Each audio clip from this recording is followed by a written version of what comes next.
It is Friday, March 24th. Let's talk PlayStation. Hello everyone, welcome back to another fine episode of LTPS. We have some PlayStation news to go over. So first, as always, our PS Plus reminder. Make sure you claim your March PS Plus Essential Games. They're live on PSN. Get that done. Also, the PS Plus March Extra and Premium games are live on PSN as well. And also, this is your last chance to play some games that are going to be expiring sometime in April. So I had failed to bring this up for some games that expired just a few days ago, and I was waiting for them to confirm the exact day and time when they were going to be expiring. By the time they did that, it was kind of too late, but it's something where the obvious trend that Sony is doing here is that when the new extra and premium games go live on PSN, a few titles expire alongside them. So I assume all these games that are, that were recently put up on PSN, or rather, they were put under the last chance to play section. So the Wonderful 101 Remastered, the Caligula Effect, Overdose, also Naruto Shippuden, Ultimate Ninja Storm 4. These all are probably going to expire around the third week of April when the new extra and premium games get released on PSN. So while we don't have an exact timeline, here's a month-long notice on these titles. Play them before they go away if you're interested. Now, moving on to our first story, we have kind of a big deal here, which is that PS5 is officially on sale. And I say officially because that's the one caveat, is that we often see retailers sometimes do a sale, rarely on PS5, and that's usually like a console bundle, so it represents some kind of savings on a bunch of accessories. The point is, we're seeing officially from Sony, they're offering the God of War Ragnarok disc console at $509.99 USD instead of the standard $559.99 USD, one of the first times where they've ever done this. And it is a proper sale going on until at least April 16th, so plenty of time, but something where they're obviously liquidating this particular bundle, so it might not stay up forever, and I have no idea if this is going to stretch into other regions or other standard retailers, so this is very fresh news. Not quite a real sale, our first real sale of PS5s, because it is the God of War Ragnarok bundle, so we've never seen them do, a discounted digital edition or standard disc PS5, but at least in this case, you can effectively get Ragnarok for $10, right, on PS5 and PS4, since it's the digital code, which grants a license to both consoles. But not bad, because it's not something where you're gonna miss out on this theoretical console coming in September, because at least from what it sounds like, it's not going to be a proper slimmed down box. It will principally still look very similar to the current console, at least that's what we're hearing, just that you'll have the option of, say, detaching and replacing the disk drive if you want to, right? So if you don't care about that, this would be a pretty good deal, I would say. Now let's get into some first-party PS5 game news. First, with Horizon Forbidden West, the Burning Shores DLC. We got more info on this content. Right now it's live on PSN for $19.99, so not going to break the bank, but something where if you do pre-order, you get access to the Black Tide die and a sharpshooter bow. So not really a whole lot there, but you do get access to that if you pre-order now. And kind of obvious, but it was confirmed that this is considered post-game content, so the final quest in Forbidden West must be completed, just FYI. And once you do that, you'll get a call from Sylens on your focus, which will begin the Burning Shores content. Now, this is very noteworthy because we learned this past week that, tragically, the actor of Sylens, Lance Reddick, had passed away at age 60. So he played Sylens in the Horizon franchise, but also he was Martin Hatch in Quantum Break. He was Commander Zavala in Destiny, and really he's done much, much more beyond games, appearing in The Wire, Fringe, John Wick. He's got a lot under his belt, and this would be something where for the Burning Shores DLC, it's one of his final performances coming up very soon. So he leaves behind his wife Stephanie Day and their 3 children in what was apparently a natural passing, and it's just definitely too soon. So rest in peace, Lance Reddick. Moving on to a very peculiar situation surrounding Spider-Man 2, which I think this was bound to happen from Tony Todd, who is voicing Venom in this game. He's so chatty on Twitter, so it just seemed like it was inevitable that he was going to spill the beans on something, and that's what happened. So recently on Twitter, when responding to a Venom GIF that somebody had posted, he said, and I quote here, Looks like September. Massive publicity coming in August. Commercials start dropping in August, so I'm told. Hold on to your ...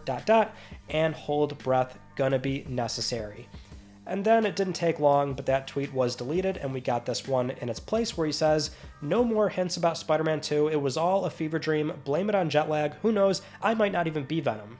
So there you go. Now, I will say that seems par for the course on what I think many were expecting out of this game, which is, you know, like September, October. That just seems like a good time to place it, since we already know the window for this game is fall of this year.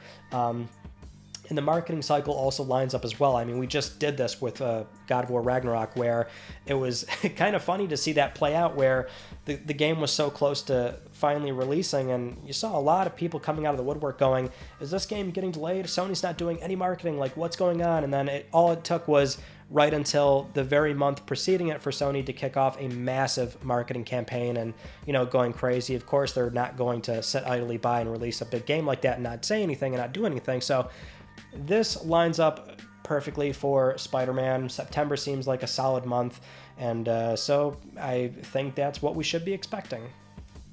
Now, moving on to our next story, Sony recently got a new award, not just for one game, but really all the titles that they released last year, because this is in reference to Metacritic's annual game publisher rankings, where Sony this year, or I should say last year, was number one based on 15 scored products over 10 distinct titles, and that's where their average came out to about 85.6, giving them the number one rank for Game Publisher of the Year.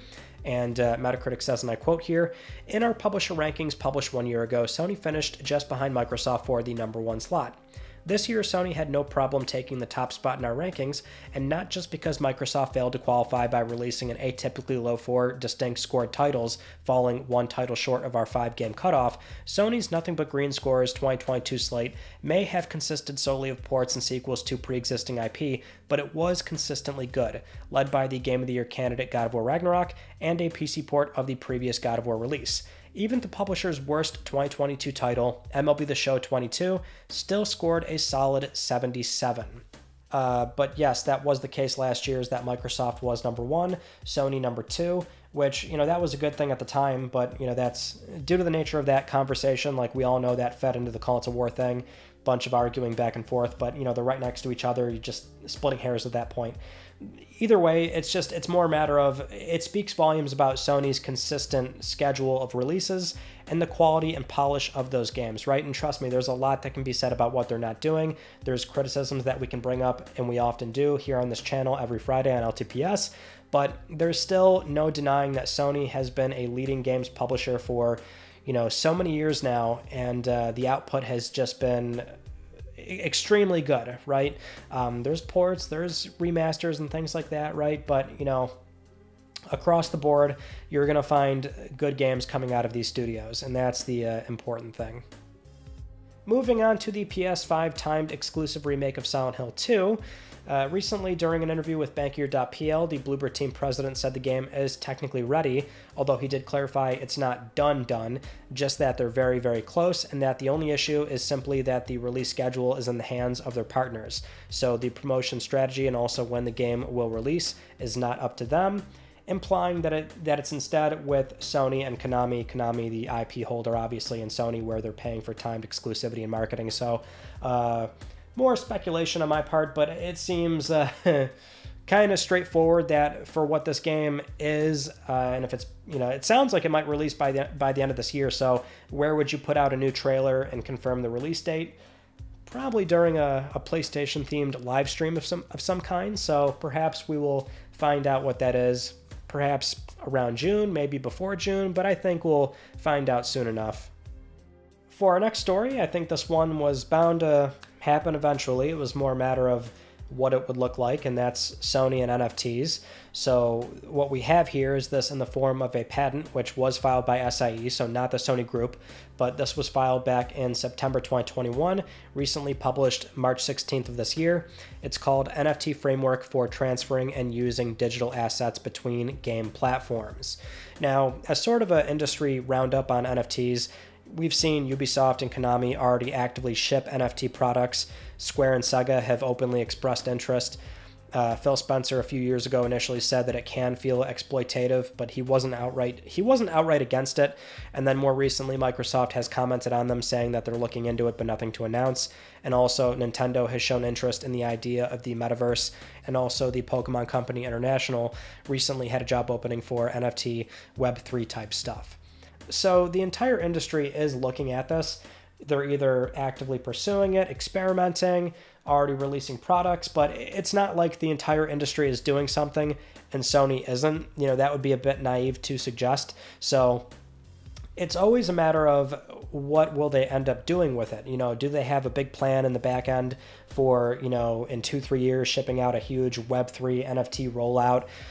Do they think they have something here that makes sense? Or are they looking at it and then coming to the conclusion of there's nothing here, nothing that we want to officially release? Also, it's more in the interest of making sure you are well positioned if these things do take off. So even if they don't want to do it, you don't want to sit idly by and not have something ready to go. So that's why we can't really say too much, especially when we're looking at a patent, and that's very much something where patents are never a guarantee or indicator that we're going to see that thing actually release as a commercial product.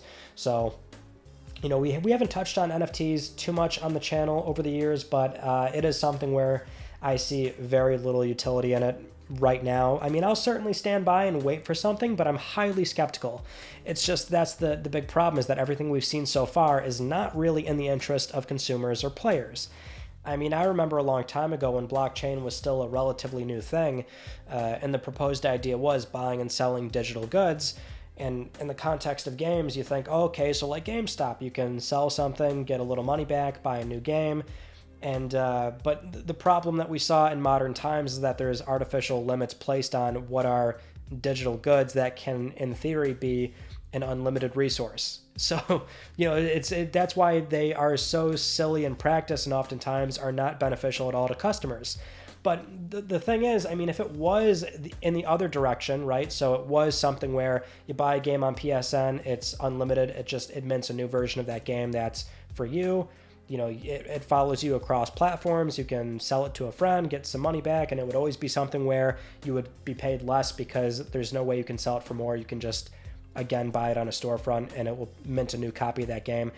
That alone, as beneficial as that sounds, then dynamically changes the games industry in a way that is just, it would completely disrupt how things happen, because even physical games do have those are finite too. There's only so many copies that get printed, and that's how we lead to a situation of, some games becoming rare and expensive. So there's just a lot of ways this can go, but that's the problem, is that so far there's been very little good, useful utility that is mutually beneficial to every party involved, because companies do have to make money. It's just that the way that they're using them right now, it's really bad. There's nothing here that works for the customer. And so this is something where we can't say much, but I do hope Sony, during their evaluation process, comes to that conclusion of these might not really be all that useful, and maybe we should just, stand aside for now. Certainly evaluate it, make sure we're positioned if something does come along that makes sense, but for now, or if they have the idea themselves, but I doubt that is the case. Now, considering we just did our annual entry in the PS3 online video series, I would be remiss to not bring this up. So EA recently confirmed more server shutdowns for the Battlefield series on PlayStation 3 and also all platforms. So Battlefield 1943 and Bad Company 1 and 2 are getting delisted on April 28th for their online servers shutting down on December 8th. Now, this post originally included Mirror's Edge, but that is not the case, so they corrected that error. Mirror's Edge is not getting delisted, but for those 3 Battlefield games, yep, they're going down. Not surprising, but still disappointing. Moving on to some Last of Us HBO Season 2 news. Recently speaking during the Jonathan Ross Show, Bella Ramsey gave us an unsurprising timeline on when we can expect Season 2. So she says that they'll probably start filming around the end of this year or beginning of the next, which would line up the actual release for around the end of 2024 or early 2025. So yeah, it's going to be a while, but I will say if they do start by the end of this year, that means it's only going to be like, I don't know, 8-9 months or so until we start seeing what we saw with the first season, which was not like proper press photos, but the spy shots, right? So people going on scene, trying to get a picture of the cast and crew and all that, and the sets. So we might actually see that before this year closes out. Now, this story got a bit of attention this past week, even though it's something that we already kind of knew, which is that Redfall was going to come to PS5 until Microsoft acquired Arcane. So recently, during a preview for Redfall, IGN France spoke with Arcane's creative director, Harvey Smith, who confirmed the PS5 cancellation, where they say, and I quote here, "We were acquired by Microsoft, and it was a change with capital C. They came in and said, no PlayStation 5, we're focusing on Xbox, PC, and Game Pass. It's not very serious. It's even a good decision, I think. Support Game Pass and have one less platform to worry about, one less complexity. Game Pass has a ton of players. It could become our biggest game thanks to 30 million, where I can't remember the exact number of subscribers." So yeah, we kind of already knew this. It's just that the news here is that somebody confirmed it, which we don't often get. But when games take years to make, this one was coming out soon, it was from an at the time third-party developer, then yes, Redfall was likely going to come out to PlayStation 5, and now it won't. And that's the caveat, is that they were intending to release it. So I know some brought up the Gears 3 PS3 build from a long time ago where that was not meant to ever, be released. And that is an uncommon situation where they'll make builds on platforms they're not actually targeting. But in this circumstance, and especially with what Microsoft has done in recent years, which is buy a lot of third-party developers, this is likely happening to a few games, a handful of games. Some titles that we sort of know we're victim to this, like Redfall or Starfield. There's definitely a Starfield PS5 build out there that we're not going to see now, and that is something where Sony allegedly tried to get timed exclusivity for that game, which would have been, a funny timeline. But, there's that. Outside of the legal obligations or titles that were formally announced, Microsoft probably stepped in and, canceled all PlayStation products, which, I'll say it again, but there is a difference with how Sony and Microsoft do their acquisitions, at least so far. For Sony, in a 20-something year period, the last 20-something years, you can look at all the studios they've picked up. More often than not, they're just long-standing PlayStation partners. They've never, done something where it actively impedes on the Xbox business and, in turn, the Xbox customer. But they, outside of acquisitions, they of course do plenty of standard business practices, and that's things like timed exclusivity, marketing rights, sometimes a title locked up in perpetuity, like, say, Street Fighter or Final Fantasy. These things do happen, right? More recently are subscription game deals, so something where it launches on one service and there is a clause where it can't go on the other, and it seems like nowadays Sony is the only one being blamed for all these things when all platform holders do it. And certainly Sony has been a lot more aggressive in this area, but that's just sort of the difference in their overall spend on these platforms, where Sony is doing a lot of that stuff and some acquisitions, and Microsoft is doing purely acquisitions because the end result of those acquisitions are really some of the minor things that we just listed off, right? They get all those benefits in one fell swoop with an acquisition. And so that is the difference, but that also is why business is just business. And so we don't have to like it, but that's how it goes. And Microsoft is well within their right to make Redfall a Xbox and PC exclusive. Moving on to our latest update for the Microsoft ABK deal. Now, I thought again that we would not have anything this week, but that was foolish because the CMA published another new document. This one is called the, it's a supplemental response to the Notice of Possible Remedies. It's dated March 6th, but it's supplemental to the remedies hearing that took place on February 27th. And, as expected, all the juicy info is redacted. But this is the first time we're hearing in writing that Sony did indeed make some kind of proposal. And sure enough, it's something that Microsoft does not want to agree to. Pretty much all of Sony and Microsoft's proposal is redacted, but at least publicly we have a general idea of what Microsoft is offering. Anyway, they're comparing the proposals in this document and trying to argue that what they're offering is sufficient enough. So Microsoft considers 10 years is enough time for Sony as a leading publisher to develop alternatives to COD, and that 10 years would extend into new consoles. And that practically, this agreement goes beyond 10 years because they say games downloaded in the final year can continue to be played for the lifetime of that console and beyond with backwards compatibility. Microsoft then says 10 years is a comparable term when looking at other cases. They also get into the weeds of platform parity, where Microsoft argues against the requirement of what would be considered beyond parity by supporting PlayStation-specific features. But at the same time, they still say they have incentive to support these features, like the PS5's haptics, in order to maximize sales. Basically, they just don't want this as a requirement, but they say they'd still do it.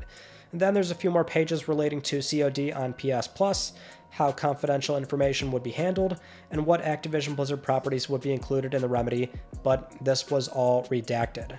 Outside of the CMA stuff, we also learned that Microsoft formally submitted a remedies package to the EU on March 16th, and that will need to be market tested, so this would push the EU's final deadline date to May 22nd now. I'm going to stop myself right there with this impromptu video recording because some breaking news just came out as I was finishing up editing this episode from the CMA again, but now they're feeling much better about the deal. So they recently put this up on the gov.uk where it says, and I quote here, "The CMA inquiry group has updated its provisional findings and reached the provisional conclusion that overall, the transaction will not result in a substantial lessening of competition in relation to console gaming in the UK. This is based on significant new evidence that shows Microsoft would have very little incentive to pull Call of Duty from PlayStation," which we all kind of knew that would certainly be the case in the here and now. It was always the matter of like, what happens after 10-something years, and that's what Sony's worried about. But the point is, this is huge because this more or less shows that Microsoft is about to clear one of the biggest hurdles during this entire process, which was the CMA. And it's so funny because it goes right into what we did just talk about with that report for the response to the remedies hearings, or the additional information about the remedies hearings, where we're seeing that Microsoft is more or less arguing against what we also kind of already knew, which is that Sony was making some kind of proposals or counter arrangements, right? Now we don't know if they're doing that in really bad faith, because again, they might not even want any deal to begin with, which means that they're making they're making proposals that maybe Microsoft is like, are you crazy? We're not going to do that. And so they are saying like 10 years is enough. It's sufficient. 10 years, you can make a competitor if you want, this and that. There's even some like undertones of like, hey, year 11, you're on your own or something, right? And they're not explicitly saying that, but just how they phrased it, right? Like, oh, even on year 10, like it's actually a longer agreement because there's backwards compatibility, and that last game can be played on the entire generation. But the point is, they are seemingly going to clear the CMA in what was the tough spot, the console space, right? So they're still going to look at the deal and put out a report and a final decision by April 26th, but it seems like they're going to clear it now. So that means Sony's in even more of an awkward spot, right? Because of course they don't want this to go through and they don't want to accept a Call of Duty deal. But now it seems like they'll have to play Microsoft's game if they want to get something out of this, which I'm sure Microsoft is still going to be perfectly willing to, sign the original agreement that they've been offering them this entire time. But now it's going to get pretty exciting to see how this will shake out, because, the whole time it's like, yeah, it's probably going to go through with some concessions. But now we might finally see what those concessions are going to be when we look at also the EU, where that deadline was pushed back to May 22nd. So Microsoft formally submitted some remedies to them as well. So that deadline is pushed back a bit, but we were already hearing that it seemed like they were going to get clearance there. They can still fight it, even if it goes to federal court here in the US. So that's our hot off the presses update. So I think I'll throw it back to myself on this one. Now, with all that said, it is time for Let's Talk Plus, the weekly Let's Talk PlayStation giveaway, where one of you could win, well, in this case, a code for Horizon Call of the Mountain on PSVR 2. I would like to congratulate this viewer right here. I'll be contacting you very soon via email or Twitter. And if you'd like to win, now going back to the $10 code, if you would like to win a $10 PSN code, then it's very easy. Follow the link down below. Supporting this channel, a number of ways can gain you an entry, and I'll announce the winner next week because I'm trying to help pay for your games. those are all the stories from this past week that I wanted to talk about with you all, and our Tuesday video was finally showing you my game collection, but doing it where I show you my entire moving process. So if you haven't seen it, go check it out. But I did read most of the comments, which I do. It's just a matter of I'm really bad at responding, obviously, and I wanted to respond to some of them, but I'll say it here because there's just a lot. Thank you so much for the overwhelmingly nice, positive reception you've given me about the new space, the move, how I set things up, and just you're always so wonderful. You're all too good to me, so thank you. But yeah, that is pretty much it. I'm not sure when I will do something like that again because I'm not moving, but perhaps we'll do some progress updates and things like that. I'm still working on certain areas and things like that, so who knows, but that's it basically. So that concludes this week's episode of Let's Talk PlayStation. I'm Ryan Benecki. Thank you all so much for talking with me, and I will see you all next Friday.